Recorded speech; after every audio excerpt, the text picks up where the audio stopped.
Who is our target audience? Hey, and welcome to day 7 of our 90-day game plan to get us back on track.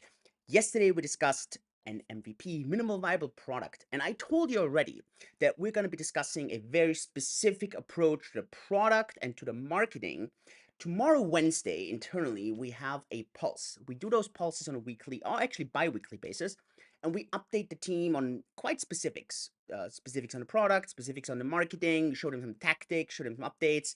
And so I don't want to talk about the specific product update today. And so when I laid out the 90 days, I had planned that we're going to do the product MVP tomorrow. And today we're going to talk about what's called the avatar. We're going to talk about who to target and who are we targeting and why is this relevant for you if you are maybe our customer, or if you're an entrepreneur or CEO and you need to kind of ask yourself the same question. Maybe first and foremost, when anyone starts a business, they kind of have this idea that they should target everyone and anyone. But reality couldn't be further from that. Actually, the best businesses, they have a very clear idea who they are targeting. What does this customer look like? It's a persona or called an avatar. And we have done actually a lot of internal exercises where we kind of reflect on who is the audience that we would like to target, what are their beliefs, what are their experiences, where are they from, how old are they. And I'm going to discuss with you why this is super relevant. And I'm really going to stick to crypto here. But at the end, you actually need to do the same thing. And you can ask yourself the same thing about Apple versus Samsung. You could ask yourself about Microsoft. You could ask yourself about Google. And you can really kind of already have a bit in mind, what does their persona look like? In general, the biggest mistake startups do is they go too wide. They think they need to target everyone. But one of the biggest marketing lessons is that you should really try, and you're going to see this exercise, you should try to get 5 levels deep when you segment. And so this is going to be really relevant when we discuss this. Now, when we look into crypto in general, right, I think a lot of the crypto audience is more of the kind of younger type. So like in their 20s, right? Sometimes even teenagers. So people who just, I don't know, have like $1,000 and they kind of want to use that to gamble and they're really gonna go very aggressive on this. And when we started Cake back then, now it's Bake, my vision was that actually I don't want to target that audience as much because this is a very gambly audience, right? It's an audience that wants to have like their 100x overnight and something. And so I always believed I wanted to build a service and a product that basically I wanted to use for myself. And that is something, right, that doesn't always apply. So some CEOs, they don't want to scratch their own itch. They want to build something for someone else, but they don't necessarily have this problem. For me, I just always felt I could identify way better if I was scratching my own itch. And so at that point, I was kind of reflecting what were my problems in crypto, what solutions was I looking for, and how would I approach this. And so at the end, this is really what Bake was built around. And at the end, it was a bit of a higher age than the 20 years. It's not like an old age, but a bit of a higher age, right? It was also about people who don't necessarily want to day trade. It was more of a long-term kind of strategy, hence the crypto or the cash flow in your crypto kind of idea. And so when we're breaking this down, right, the very first kind of level when it comes to crypto was I didn't want to target people who want to gamble or who wanted to go all in crypto, but actually who just wanted to have a diversified approach to their holdings. So crypto is part of their investment strategy. And this is very different how some people approach this, right? You have some people say, oh, you should go all in crypto because everything else is crap. Fiat is not good and stocks are not good and real estate is not good. And the only thing that's good is crypto.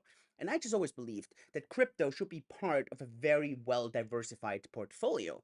And so that was always kind of the first kind of line. So of course it's about crypto, but it's about crypto diversify your investments. I think that was always the first approach.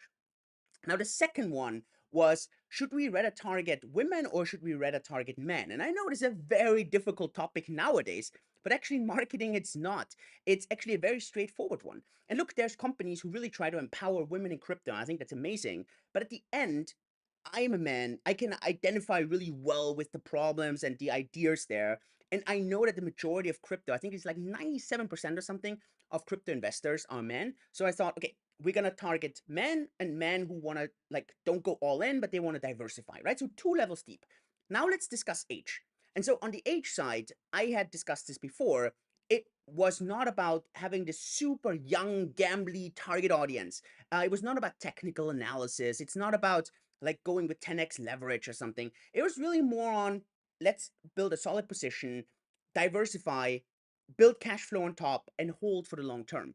And so to me, this was a bit of an older kind of target audience where it was about 30, 40, which in crypto is not on the super high end, right? I mean, you have 50, 60, but let's say it's this middle kind of age in a sense. And I felt, first of all, I could identify really well with that. And I thought that was always the target audience. The next level, the fourth level down, was all about, well, family. A lot of the reasons on why you wanted to do this, it was, well, you have so many other obligations. You have family there, you have maybe sports, you have your own hobbies, you have a well-paying job. So it's this next level of people who don't want to, they don't want to spend hours and hours and hours in front of a computer or in front of a screen. They want to have a simple, straightforward way, right? And so this was kind of this fourth level. And the fifth one is region. And so the region for us was always two main regions. On the one hand, Southeast Asia, and then Europe. And these were kind of the two regions. And if you look at all those things, it really, really matters, right? It matters on what kind of stories you tell, what kind of pictures you paint. Obviously, when it comes to regions, it matters a lot on what kind of on ramps, off ramps, and ideas you have. So a lot of that is really, really targeted. And the big mistake really is that people feel now you're limited to only this group, but actually it's the exact opposite. So we do a lot of analysis with age bands and a number of users, and actually the number of users that don't fall into this core audience, and we call this core audience Tom, right? So that's Tom, and actually has a picture and a name, and it's like very well characterized. But actually, the majority of our users don't fall into this category.